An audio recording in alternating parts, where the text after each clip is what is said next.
Twin tower. ৮৮ তলা বিশিষ্ট এই পেট্রোনাস টুইন টাওয়ারটি কুয়ালালামপুরের জালান আমপাংয়ে অবস্থিত। উচ্চতার দিক থেকে বর্তমানে বিশ্বের তৃতীয় স্থানে রয়েছে মালয়েশিয়ার টুইন টাওয়ার।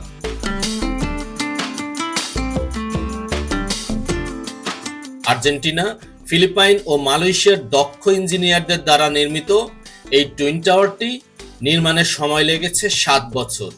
১৯৯৯ সালে ৩১শে আগস্ট ডক্টর মাহাথির বিন মোহাম্মদ আনুষ্ঠানিকভাবে উদ্বোধন করেন পেট্রোনাস টুইন টাওয়ারের।